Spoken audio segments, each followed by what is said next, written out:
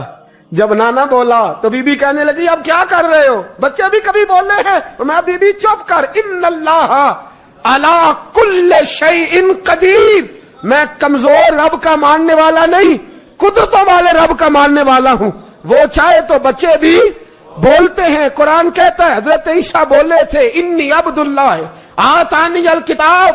مریم بھی تو ولی اللہ تھی, وہ نبی تو نہیں تھی. اگر ولی اللہ بنی اسرائیل کا ہو بچہ بول سکتا ہے, تو اگر ولی اللہ محمد عربی کی امت کا ہو تو بچہ پھر بھی بول سکتا ہے. یوں کپڑا ہٹایا, بچہ بول. 2 مہینے کا بچہ ماں کی گود میں اٹھ کے بیٹھ گیا اور بچہ بول کے کہنے لگا السلام علیکم یا ولی اللہ. جب یہ لفظ ادا کیے تو نعرے لگنے لگے, لوگ رونے لگے. بی بی بے ہوش ہو کے گری, فرمانے لگے مجھے سلام نہ کر, میرے کتب کی بات بتا. کہنے لگا قسم ہے اللہ کی عزت کی, وہ سامنے مجمع جو سردار بیٹھا ہے وہ میرا باپ ہے. قطب الدین تو بے گناہ ہے, قطب الدین تو بے گناہ ہے, میرا باپ تو وہ بیٹھا ہے. یہ قاضی بھی سازش میں شریک ہے. کئی مسلمان خریدے گئے, یہ گواہ خریدے گئے. جب گواہی ہو گئی, بچہ یہ لفظ کہہ کہ اللہ اکبر کہتا ہوا پھر چپ کر گیا. خواجہ قطب الدین صاحب کا بازو پکڑا, خواجہ معین الدین صاحب نے مجمع سے باہر نکلے. لوگ کہنے لگے حضور آپ کچھ بولتے نہیں. فرمانے لگے جس نے بولنا تھا وہ بول چکا ہے, جس نے بولنا تھا وہ جو جادو, وہ جو سر چڑھ کے بولے. فرمایا تم نے افواہوں پہ نظر رکھی اور میں نے اللہ کی قدرت پہ نظر رکھی. تم نے اس کے کردار کو جھنجھوڑا اور میں نے اس کے کردار کو تعمیر کیا. حضرت سلطان شمس الدین تمش بھی پیچھے دوڑے, کہا حضور کہاں لے جا رہے ہو؟ اور میں کتب میرا آیا, میں جمائر ساتھ لے کے جا رہا ہوں. اب میں نے اپنا بچہ تمہارے سپرد, اب میرے پاس رہے گا. تم نے ستایا میری اولاد کو, اب یہ میرے پاس رہے گا, میں نے نہیں تمہیں دینا. لوگ راہیں بچھا کے, نظریں بچھا کے بیٹھ گئے, پاؤں میں گر گئے. کہنے لگے حضور ہمارے لیے نہیں, رسول اللہ کے دین کے لیے, ہمارے لیے نہیں, تعمیر شریعت کے لیے, ادائے سنت کے لیے چھوڑ جائیے. خواجہ صاحب کہنے لگے قطب الدین جا, تجھے چھوڑ کے جاتا ہوں, اب قیامت تک کوئی تیری رسوائی کی جرت نہیں کر سکے گا. عزیز یاد رکھ, نہ افواہوں پہ لگا کریں, نہ کسی برادری, کسی قوم, کسی شخص کے بارے میں ایسی باتیں. یہاں تو لوگ گڑ گڑ کے چیزیں لاتے, گڑ گڑ کے چیزیں لاتے, اور جن کی ہیں ان کے پاس بڑے دلائل ہیں. اے لوگوں, یہ جو محبوب علیہ السلام میں نے تمہیں دیے ہیں نا, یہ رب نے اپنے رب ہونے کی دلیل بنا کر انہیں تمہارے درمیان بھیجا ہے. موبائل نے آپ کے پاس ہی رہنا ہے جی, میں نے جانا ہے بس. اب میری بات پر توجہ کریں, موبائلوں پر نہ کریں زیادہ, غور فرمائیے گا. حضور علیہ السلام اللہ کی معرفت کی سب سے بڑی دلیل ہے, اور ایک ہی رستہ ہے اب صرف اللہ تک پہنچنے کا. اس کے علاوہ جتنے بھی لوگ مفروضے قائم کریں گے وہ غلط ثابت ہوں گے. صرف ایک رستہ ہے خدا تک جانے کا, وہ ہے ذات مصطفیٰ صلی اللہ تعالی علیہ وسلم. اللہ تعالیٰ نے خود قرآن مجید میں فرمایا, محبوب ان لوگوں سے کہہ دیجئے کہ اگر یہ اللہ سے محبت کرنا چاہتے, اس کی بارگاہ تک رسائی چاہتے ہیں, قل ان کنتم تحبون اللہ فاتبعونی یحببکم اللہ. آپ ان سے یہ فرما دیں کہ اگر یہ اللہ سے محبت کرنا چاہتے ہیں تو آپ ان سے کہیں یہ آپ کی پیروی کریں. ان سے کہو فاتبعونی, میری پیروی کرو, یحببکم اللہ, اللہ خود تمہیں اپنا محبوب بنا لے گا. اور صحابہ بھی جب اپنے رب کا پتہ پوچھنے جاتے تھے تو دروازہ مصطفیٰ پہ جاتے تھے صلی اللہ علیہ وسلم. کسی شاعر کا تخیل نہیں پیش کر رہا, کسی درویش کا قول نہیں عرض کر رہا, اللہ کا قرآن ہے. وَإِذَا سَأَلَكَ عِبَادِي أَنِّي فَإِنِّي قَرِيب. اے محبوب علیہ السلام, جب میرے بندے آپ کے پاس آ کے میرے بارے میں پوچھیں تو آپ ان سے کہہ دیں کہ ان کا رب ان کے قریب ہی ہے. اللہ اللہ کی معرفت بارگاہ مصطفیٰ کریم صلی اللہ تعالی علیہ وسلم کے ذریعے نصیب ہوتی ہے۔ ایک تو ہمارا آج کا جو معاشرہ ہے، اس معاشرے کے اندر انسان ساری زندگی دوسروں کو سمجھنے پہ لگا دیتا، اپنے آپ کو سمجھتا ہی نہیں۔ جتنا دھیان لوگ لوگوں کا رکھتے ہیں اس سے آدھا کبھی اپنا رکھے نا، تو بڑا سارا انقلاب طبیعت میں پیدا ہو جائے اور بڑی ساری تربیت ہو جائے۔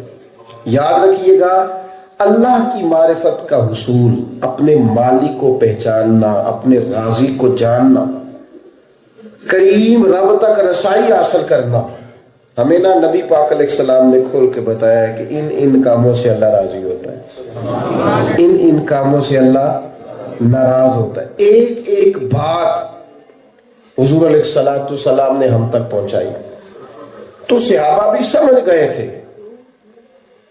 کہ ذات خدا تک اگر پہنچنا ہے تو اس کا ایک ہی ذریعہ ہے کہ مدینے والے معبود کی چوکھٹ سے ہو کے گزرا جائے۔ چلے نہ ایمان دو قدم بھی اگر تیرا ہم سفر نہ ٹھہرے، چلے نہ ایمان دو قدم بھی اگر تیرا ہم سفر نہ ٹھہرے، اور تیرا حوالہ دیا نہ جائے تو زندگی معتبر نہ ٹھہرے۔ لبوں پہ ایاک نستعین ہے پر اس حقیقت پہ بھی یقین ہے، اگر تیرے واسطے سے مانگوں کوئی دعا بے اثر نہ ٹھہرے۔ نبی پاک علیہ السلام کا اسوہ حسنہ، حضور کا طرز حیات، نبی پاک علیہ السلام کا بتایا ہوا اصول، وہی اللہ کی بارگاہ تک لے کے جائے گا۔ آپ دیکھیے صحابہ اس بات کو سمجھ گئے تھے، پورے طور پر وہ اس بات کا ادراک رکھتے تھے، ان کو انشراح صدر حاصل ہو گیا تھا کہ بہرحال ہمیں ذات مصطفیٰ کریم علیہ السلام تک پہنچنا ہے، رسائی حاصل کرنی۔ حضور علیہ السلام نے ایک یہودی سے گھوڑا خریدا یا اونٹ خریدا تو وہ مکر گیا، بعد میں کہنے لگا میں نے نہیں بیچا، سیاستہ میں حدیث موجود ہے۔ اتفاق یہ کہ جب یہ سودا ہو رہا تھا تو یہاں وہ شخص تھا، یا اللہ کے پیارے حبیب علیہ السلام، تیسرا کوئی نہیں تھا۔ تو کریم محبوب علیہ السلام نے اس سے خریدا گھوڑا، پیسے لینے گھر گئے، واپسی پہ وہ مکر گیا۔ لوگوں نے مشورہ دیا کہ مکر جا، مکر گیا۔ سرکار نے فرمایا پیسے لو، گھوڑا دو۔ کہنے لگا کون سا گھوڑا، کیسا گھوڑا؟ فرمایا ابھی تم نے بیچا ہے اور میں نے خریدا ہے۔ آپ نے بھی دیکھی ہوں گی دیہاتوں میں بھی پنچایتیں ہوتی ہیں تو کئی دفعہ نا پہیلی سی ڈالتے ہیں لوگ کہ جے انج ہو جائے نا تو میں مان لوں گا، تو کوئی ایسی انوکھی سی بات کرتے ہیں کہ جو فوری طور پر پوری کرنا مشکل ہو، ناممکن ہو یا کم از کم مشکل ضرور ہو۔ تو وہ بڑا تیز تھا، چالاک بننے کی کوشش کر رہا تھا، کہنے لگا کریم کی بارگاہ میں کہ آپ کے دین میں کیا طریقہ ہے اگر ایسا کوئی معاملہ ہو؟ تو حضور فرمانے لگے گواہ دیے جاتے ہیں۔ تو کہنے لگا چلو جی ختم ہوئی بات، اگر ایک بندہ بھی کہہ دینا، زیادہ نہیں ایک بھی کہہ دے تو گھوڑا آپ کو دے دوں گا۔ آپ کو سمجھ آ رہی ہے میری باتوں؟ ایک بندہ بھی کہہ دے، اب وہاں تھا ہی کوئی نہیں، کہے کوئی کیسے؟ اس نے پہلی سی ڈال دی، ایک شخص کہہ دے تو میں تیار ہوں۔ اس مجمع میں جب لوگ زیادہ جمع ہو چکے تھے، حضرت ابو خزیمہ رضی اللہ تعالیٰ عنہ بھی موجود تھے۔ وہ ہاتھ کھڑا کر کے کہنے لگے یا رسول اللہ میں گواہی دیتا ہوں کہ آپ نے گھوڑا خریدا۔ تو اب اس کی بات پوری ہو گئی، شرط پوری ہو گئی، گواہی مل گئی، مجبور تھا، وعدہ کر چکا تھا، پہلے اس نے یہ اعلان کیا تھا ایک بندہ بھی کہہ دے تو میں دے دوں گا، دے دیا اس نے۔ اللہ اکبر۔ اب وہ گھوڑا تو خادم لے کے گھر چلے گئے، مجمع بھی چھٹ گیا سارا۔ تو حضور علیہ السلام نے نا جناب ابو خزیمہ رضی اللہ تعالیٰ عنہ سے فرمایا کہ آپ نے تو دیکھا ہی نہیں، گواہی کیسے دے دی؟ یہ بات کو سمجھنا، یہ ہے پختگی ایمان کی۔ آپ نے دیکھا ہی نہیں تو حضرت ابو خزیمہ رضی اللہ تعالیٰ عنہ عرض کرنے لگے یا رسول اللہ آسمان کی باتیں ہم نے کوئی دیکھی تھی؟ گویا وہ کہہ رہے ہیں جنت دوزخ حتیٰ کہ رب کریم جب اتنی بڑی بڑی باتیں آپ کے کہنے پہ مان لی ہیں تو گھوڑا تو چیز ہی کوئی نہیں. تو معرفت نعرہ تکبیر، نعرہ رسالت، نعرہ حیدری، نعرہ تحقیق. الحمدللہ ہماری خوش نصیبی سید السادات طریقت رہبر شریعت عالمی مبلغ اسلام سید سجاد احمد شاہ صاحب ہماری آج کی خوبصورت قدم الباؤ.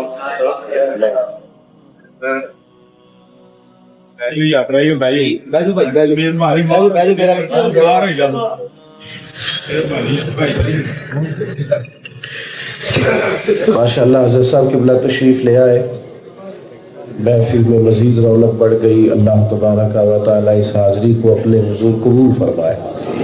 تو میں جو بات عرض کر رہا تھا اس پر توجہ فرمائیے گا کہ انہوں نے کہا کہ اتنی اتنی بڑی باتیں آپ کے کہنے پر مان لی.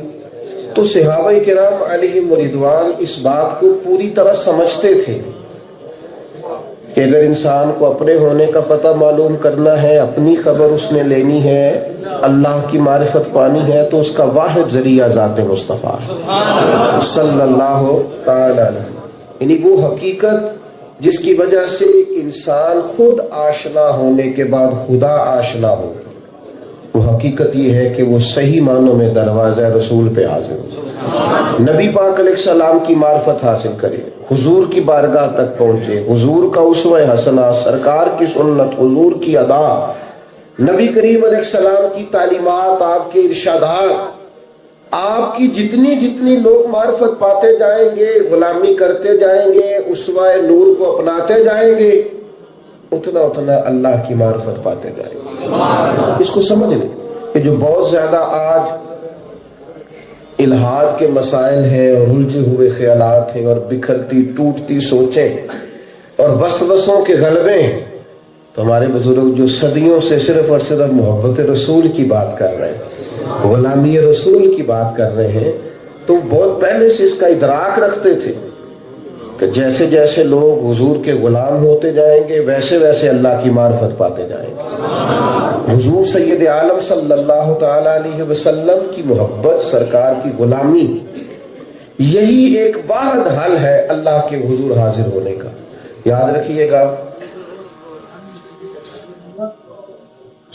اس کے علاوہ کوئی دوسری صورت کسی سمت بھی اگر کو جانا چاہے گا تو وہ کامیاب نہیں ہو پائے گا.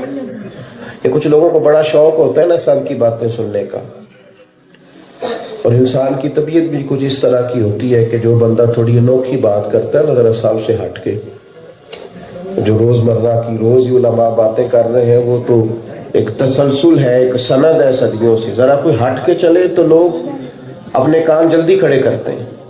لیکن یاد رکھیں، نبی کریم صلی اللہ تعالی علیہ وآلہ وسلم کی غلامی کی بات اور حضور علیہ السلام کی اتباع کی بات اور نبی کریم علیہ السلام کی پیروی کی بات جو صدیوں سے ہو رہی ہے، تو امت کے لوگ اس کو اچھی طرح سمجھ گئے تھے کہ اگر حضور کی معرفت نصیب نہیں ہوگی، محبت نصیب نہیں ہوگی، تو 2 قدم بھی چلنا ممکن نہیں رہے. بہرحال حضور سید عالم علیہ السلام کا اسوہ حسنہ ہی ایک ایسی چیز ہے، غلامی ہی ایک ایسی چیز ہے جو انسان کو اللہ کی بارگاہ تک. اور ایک اور بات بھی عرض کروں، حضور کی غلامی آسان رستہ ہے رب تک جانے کا، یہ آسان رستہ ہے. ورنہ جو ہمارا خیال ہے نا ادھر بھی جانا ہے، تھوڑا ادھر بھی جانا ہے، اس کی بھی سن لو. حضرت عمر رضی اللہ تعالیٰ عنہ کو نبی کریم علیہ السلام نے محدث کہا ہے اس امت کا، اور فرمایا عمر کی زبان پر حق بولتا. حضرت عمر فاروق ہے اور فاروق اعظم ہے، لیکن حضرت عمر تورات شریف پڑھ رہے تھے مسجد نبوی شریف میں بیٹھ کر. آپ بات کو سمجھیے گا. اب جناب عمر رضی اللہ تعالیٰ عنہ کو جو اللہ نے استقامت عطا فرمائی ہے اور جو ایمان کی پختگی انہیں نصیب کی ہے، اس کی تو کوئی گرد راہ تک نہیں پہنچ سکتا. لیکن حضرت عمر رضی اللہ تعالیٰ عنہ تورات پڑھ رہے تھے. فرماتے ہیں نبی کریم علیہ السلام تشریف لے اور مجھے تورات پڑھتے ہوئے دیکھا تو حضور کے چہرے پر میں نے ناراضگی کے آثار دیکھے. نوجوان اس کو سمجھیں. فرماتے ہیں کہ میں جلدی سے حاضر بارگاہ ہوا اور عرض گزار ہوا یا رسول اللہ صلی اللہ علیہ وسلم معاف کر دیں حضور کیا ہوا؟ تو نبی پاک علیہ السلام نے فرمایا عمر تم تو رات پڑھ رہے ہو، مجھے اللہ کی عزت کی قسم اگر آج حضرت موسیٰ علیہ السلام حیات ظاہری میں ہوتے تو میرا کلمہ پڑھ کے میری شریعت پر عمل کرتے، انہیں تو میرے پیچھے چلنا تھا، تم تو رات کیسے پڑھ رہے ہو؟ اس کو سمجھ لیں آپ بات کو، آپ کو نہ درجنوں حدیثیں ملیں گی کتب احادیث میں، اسلام کا ایک اپنا مکمل نصاب زندگی ہے اور وہ پورا ہے، کسی چیز کسی شخص سے کوئی چیز ادھار لینے کی ضرورت نہیں۔ دیکھیں نا مونچھیں رکھنی ہے نا، داڑھی اور مونچھوں کا معاملہ ہی ہے نا، تو اس کو بھی آزاد نہیں چھوڑا، فرمایا مونچھیں پست رکھنا داڑیاں بڑی رکھنا، لفظ ہے فرمایا یہودیوں کی مخالفت کرنا، یعنی آپ نے پگڑی باندھنی ہے نا، امامہ ہی باندھنا ہے نا، تو امامہ باندھ لیں، آزاد نہیں چھوڑا، فرمایا یہودی بغیر ٹوپی کے امامہ باندھتا ہے، تم نے ٹوپی پر امامہ باندھنا ہے، ان کی مخالفت کرنی، ہمیں وہ طرز اختیار نہیں کرنا، اس لیے کہ دین کامل ہے مکمل ہے، اور اسوہ رسول صلی اللہ تعالی علیہ وسلم واحد ذریعہ ہے اللہ کے حضور تک پہنچنے کا، اس کے علاوہ کوئی شخص بھی کوئی رستہ اختیار کرے گا تو کامیاب ہو، اور پھر میں کہہ چکا ہوں کہ یہ آسان بھی ہے، اس لیے کہ نبی پاک کی ساری سیرت واضح ہے، صحابہ کرام علیہم رضوان نے ہر چیز روایت کی، ہر چیز، یہاں تک کہ سرکار نے بات کرتے جو اشارہ کیا نا انہوں نے وہ اشارہ بھی روایت کیا، جہاں سرکار مسکرائے ہیں بات کرتے انہوں نے حضور کا مسکرانا بھی روایت کیا ہے، یعنی ایک چیز، ایک حدیث ہے حضور علیہ السلام نے فرمایا میں اور یتیم کی پرورش کرنے والا اس طرح جڑ کے جنت میں جائیں گے جیسے میری 2 انگلیاں جڑی ہوئی، ساری آپ احادیث دیکھ لیں، جس کتاب میں یہ حدیث ملے گی نا ساتھ سرکار کا اشارہ بھی ملے گا، انہوں نے ہر چیز کی تلاوت کر کے اپنی آنکھوں میں اچھے طریقے سے محفوظ کر نظروں سے تلاوت کر کے ہمارے سامنے روایت کی ہے، بلا وجہ نہ الجھا کرے، بلا وجہ دائیں بائیں نہ جایا کرے، یہی معقول رستہ ہے اور یہی آسان رستہ ہے، باقی مشکلات ہے، تصوف اور طریقت کے نام پر بھی نا بہت سارے بے دین اپنی دکانداری چمکاتے ہیں، خطرناک دھندا کرتے ہیں، کوئی پیر صاحب ہو اور اگر ساتھ وہ جمعے کا خطبہ بھی دیتے ہو تو کہتے ہیں کہ مولوی صاحب نے، یعنی پیر اس کو کہتے ہیں جو بالکل جاہل ہو، معاذ اللہ، اس کو کچھ نہ آتا ہو، وہ تو اللہ تعالیٰ خیر کرے، بعض آستانوں پہ تو یہ رویہ بھی ہے، دعا کرانے کے لیے بھی مولوی صاحب رکھے ہوئے، دعا بھی کوئی اور کرائے گا، خدا کے بندے 4 جملے دعا کے بھی تو یاد نہیں کر سکا، کس طرح کی معرفت، کس طرح کا عنوان ہے کہ حروف ابجد تک کا نہیں پتا، یہی رستہ ہے سنت اور شریعت کا، یہی واضح ہے، یہی آسان ہے۔ حضرت بہلول دانا رحمت اللہ علیہ گزر رہے تھے ہارون رشید کے محل کے قریب سے، تو وہ اوپر ٹہل رہا تھا اوپر والی منزل پہ، اس نے نیچے دیکھا کہ درویش گزر رہا ہے، اوپر والے سپاہیوں سے کہا کہ ٹوکری نیچے پھینکو، یہ درویش مجھے فوراً چاہیے، انہوں نے اوپر سے ٹوکری پھینکی، نیچے حضرت بہلول دانا تھے، نیچے جو سپاہی تھے انہوں نے زبردستی پکڑ کے ٹوکری میں بٹھایا، اوپر والا رسی کھینچ لی، 2-3 منٹ لگے، زبردستی بلا لیا، آپ کو اچھا نہیں لگا، لیکن بادشاہ لوگ پھر بادشاہ ہی ہوتے ہیں نا، میں اکثر کہتا ہوں 2-3 لوگ ایسے ہیں جن کا پیر بھی کوئی نہیں ہوتا، ایک بندہ اگر زیادہ مالدار ہو جائے یا زیادہ تعلیم والا ہو جائے دنیاوی طور پر، یا کوئی منصب رکھتا ہو تو پھر وہ خود ہی پیر ہوتا ہے، وہ پیروں کو بھی مشورے دیتا ہے، الا ماشاء اللہ۔ تو بادشاہ تھا، بادشاہ کو کیا لگے حضرت صاحب نے بیٹھے ہیں تو کہنے لگا حضور ناراض نہ ہوئیے گا، ایک مسئلہ پوچھنے کے لیے بلایا، فرمانے لگے بھی کیا انداز ہے تیرا مسئلہ پوچھنے کا، زبردستی پکڑ کے اوپر بلایا، مسئلہ پوچھنا پوچھو، بڑے دھیمے لہجے میں گھٹنوں کے بعد ہارون رشید بیٹھ گئے اور کہنے لگے حضور یہ بتائیے گا آپ رب تک کیسے پہنچے، کیسے اس کی معرفت پائی،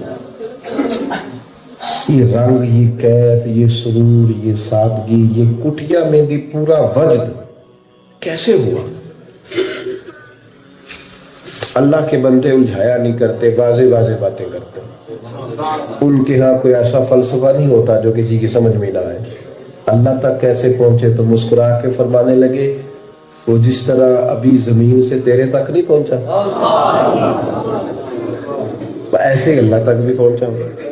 اور بادشاہ تھا نا، اب کیسے سمجھ میں بات آئے؟ کہنے لگا جی میں سمجھا نہیں. فرمانے لگے بادشاہ سلامت، دیکھنا یار، میرا اگر تجھ سے ملنے کو جی چاہتا تو میں پہلے کوئی درخواست لکھتا، پھر کسی کے کوئی سفارش کراتا، پھر وہ کہیں جمع ہوتی، پھر تو کوئی ٹائم دیتا کہ فلانے دن آ جانا، پھر جب میں آتا تو ہو سکتا ہے لائنیں لگی ہوتی، مجھے بھی لائن میں لگنا پڑتا، پھر میری باری آتے پتہ نہیں تیرا موڈ کس طرح کا ہو چکا ہوتا.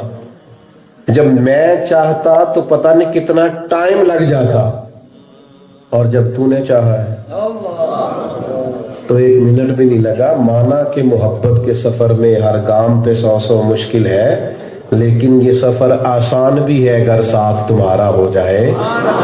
تم نے چاہا ہے تو 1 منٹ بھی، دیکھو کیسے آ گیا. بس میں اللہ تک جانا چاہتا تو مشکل تھا، پتہ نہیں جا سکتا تھا کہ نہیں، لیکن جب رب نے چاہا، اس کریم نے چاہا تو پھر 1 منٹ بھی نہیں لگا. تو رب کہتا ہوں میری معرفت پانے والوں، ایک ہی رستہ ہے اور آسان رستہ ہے. قل ان کنتم تحبون اللہ فاتبعونی یحببکم اللہ. اگر تم ذات خدا تک پہنچنا چاہتے ہو تو محبوب کریم کے دروازے کی غلامی کرو. ملے گا کیا؟ یحببکم اللہ، اللہ تمہیں محبوب بنا لے. میرے عزیز دوستو، اپنی زندگی میں نبی کریم علیہ السلام کی محبت، اور محبت کا طریقہ ہونا چاہیے. ایسے نہیں صرف محفل میں محبت اور کسی سے ادھار ٹوپی لی اور محفل میں آ گئے، کسی جگہ کہہ دیا نہیں جی نہیں ہم بھی تو بڑے عشاق میں شامل ہیں نا، فلاں کا کوئی ٹھیکہ تو نہیں. ساری باتیں ٹھیک ہیں، یاد رکھیے گا محبت کی کچھ علامتیں بھی ہوتی ہیں. کبھی تنہائی میں اکیلے بیٹھ کے درود و سلام خود بخود بھی زبان پہ جاری ہو جانا چاہیے. کبھی کبھی انسان سوچے آج میں نے کچھ نہیں کرنا سارا دن، بس اپنے نبی کی صورت اور سیرت کو پڑھنا. کبھی اس کا خیال آئے کہ رات کو آج کچھ نہیں کرنا، میں نے اکیلے میں کسی جگہ نعت شریف چلانی ہے اور ساری رات حضور کے ذکر پاک میں رہنا. کچھ کیفیات بھی تو ہو نا. محفل میں تو سارے ہی عاشق رسول ہوتے ہیں، سارے ہی نمازی ہوتے ہیں. کچھ میں کہتا ہوں حضور نے فرمایا اپنی اولاد کو اپنے نبی کی محبت سکھاؤ. ہمارے بچوں کو پتہ ہوتا ہے آج کل ابا کے حالات کیسے ہیں، کیونکہ وہ ہماری ادائیں بتاتی ہیں میں ٹینشن میں ہوں یا سکھ میں ہوں. تو گھر کے اندر بھی ماحول اسی طرح کا بنا ہوا ہوتا ہے. تو کبھی ایسا بھی تو ہو نا ابا بستر میں رو پڑے، بچے اماں سے پوچھیں کہ کیا بات ہے، والد صاحب کو کبھی پریشان اتنا دیکھا نہیں. تو کہ بیٹا تمہارے والی بات نہیں، کبھی بتائیں تو صحیح ہوا کیا.